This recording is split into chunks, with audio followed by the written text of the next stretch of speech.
Hello friends, आज हम CPC का ऑर्डर 41 में से रूल 1 to 4 के बारे में बात करेंगे। इसमें रूल 1 जो है वो फॉर्म्स ऑफ अपील के बारे में बात करता है और फॉर्म्स ऑफ अपील दो पार्ट में डिवाइड कर रहा।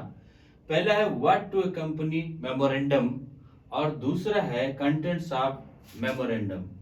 कंटेंट्स ऑफ मेमोरेंडम मतलब अपील का प्रारूप में दो बातें हैं। पहली बात क्या है, ज्ञापन के साथ क्या क्या दिया जाएगा। तो पहली बात है कि अपील जो है वो अपील का मेमोरेंडम तैयार किया जाएगा और मेमोरेंडम के साथ मतलब ज्ञापन मेमोरेंडम के साथ में जो डिक्री हुई फाइनल डिग्री की एक सर्टिफाइड कॉपी लगा करके जो कोर्ट सर्टिफाइड कॉपी लगा करके उस पर चाहे अपील जो कर रहा है अपीलांट का और या उसके प्लीडर का हस्ताक्षर हो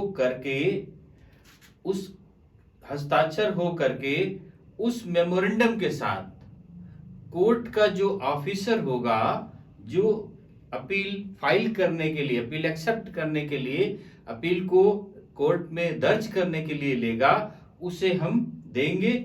और अगर ये तो गई एक बात अपील देंगे, दूसरी बात अगर दो वाद या तीन वाद चल रहे हैं और उनका विचारण एक साथ चल रहा है, दो वाद या तीन वाद हैं उनका विचारण एक साथ किया गया तो एक साथ उनकी डिग्री पारित की गई।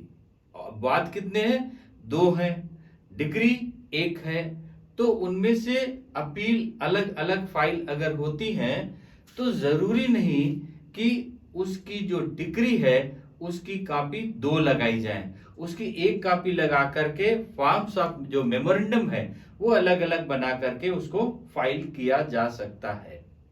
ये बात तो हो गई पहली बात। और दूसरी बात हो गई कंटेंट्स ऑफ मेमोरेंडम के मतलब मेमोरेंडम में क्या क्या चीजें लिखी जाएंगी। तो पहली बात तो जो डिक्री हुई, जो ऑर्डर हुआ, वो ऑर्डर कानून के तहत क्या गलत उसमें लिखा है उसके आधार, जो डिक्री है जो ऑर्डर है ऑर्डर के क्या गलत है कानूनी, वो आधार बिना तर्क के, उसमें उसका रीजन नहीं देना होगा, बिना तर्क के बिना उसका डिटेल किए हुए संक्षिप्त में लिखे जाएंगे और उनको जो है वो सीरियल से उनकी काउंटिंग की जाएगी, संख्यांकित किया जाएगा उनको सीरियल से। अगर कोई डिक्री पैसे की पारित की गई है तो उसमें जो निर्धारित शुल्क है पहले उसको जमा जो टाइम दिया गया उस टाइम पे जमा होगा। अगर वो नहीं जमा होगा तो अपील एक्सेप्ट नहीं होगी, तब अपील एक्सेप्ट नहीं होगी। या तो उसकी प्रतिभूति जमा करे अगर कोर्ट कहे, और या तो वो जो पैसा दिया गया वो जमा करे, तभी उसकी अपील हो सकेगी। ये बात हो गई रूल 1 की। अब रूल 2 कहा ग्राउंड्स विच में बी टेकन इन अपील। इसका रूल 2 कहता है कि आधार जो अपील के लिए लिए जा सकेंगे, आधार क्या होंगे। अब ग्राउंड्स क्या क्या लिए जाएंगे, अभी इसमें रूल 1 का सेकेंड पार्ट में आया कि जो डिक्री जो ऑर्डर हुआ उस ऑर्डर में कानूनी रूप से उस कोर्ट ने क्या गलत लिखा, क्या गलत किया, उसके आधार संक्षेप में लिखे जाएंगे, उनका तर्क या विवरण नहीं दिया जाएगा। अब ये तो हो गया आधार कि ये आधार लिए गए, ग्राउंड्स लिए गए। अब उसके बाद में इनमें से जो आधार लिए गए उन्हीं आधार पर हम कोर्ट को ज्ञापन देंगे, कोर्ट को मेमोरेंडम देंगे और कोर्ट को उन्हीं आधार पर ही हम सुनाएंगे।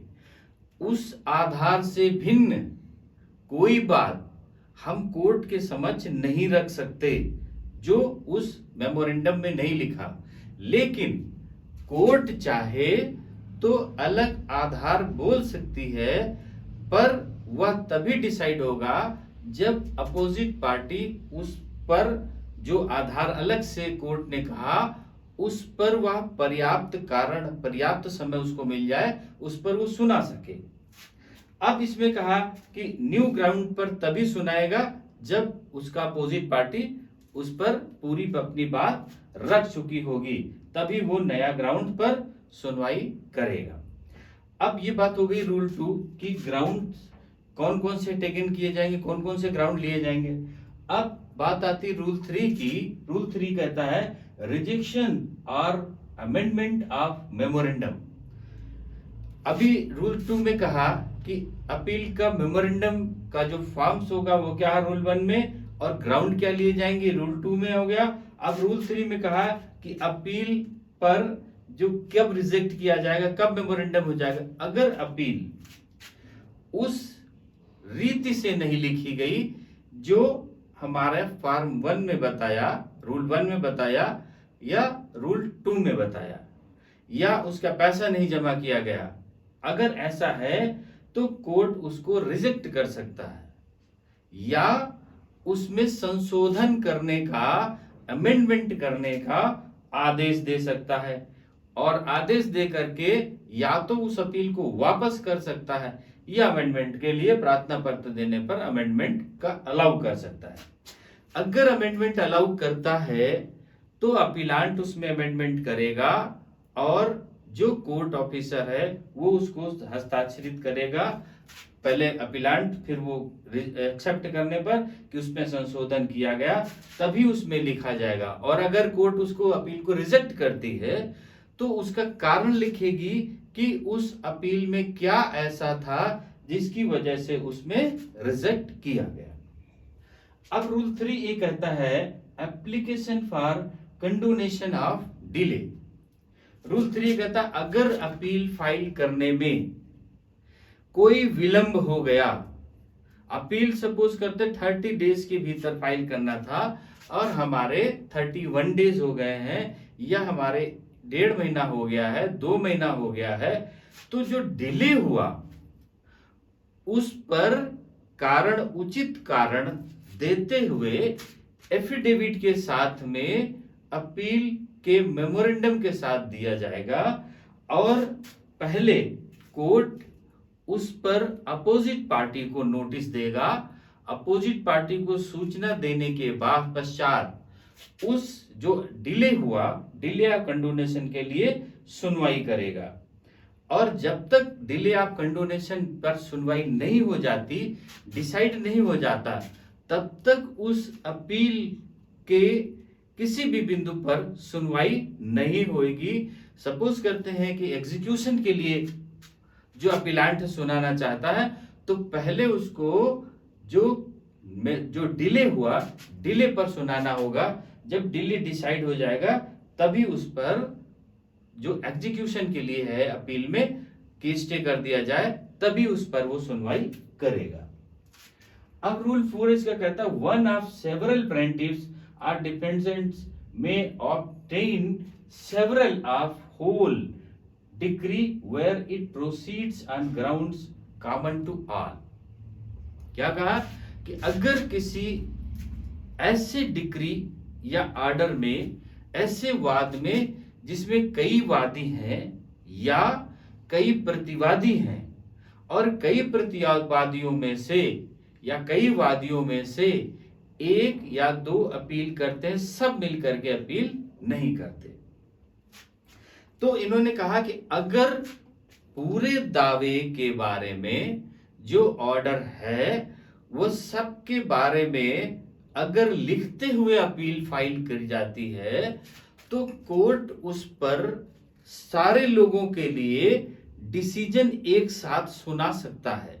मतलब वो डिसीजन सब लोगों के लिए हो सकता है अगर कॉमन अपील फाइल की गई, या उसके ऑर्डर में, कॉमन ऑर्डर में उलटफेर कर सकता है या बदल सकता है। तो ये बात इसमें रूल 4 में कह दी गई। तो जो ऑर्डर 41 का रूल 1 to 4 है, इजी थे, क्लियर हो गए होंगे। अब अभी रूल 5 से हम नेक्स्ट पार्ट में डिस्कस करेंगे। ओके, थैंक यू, जय हिंद।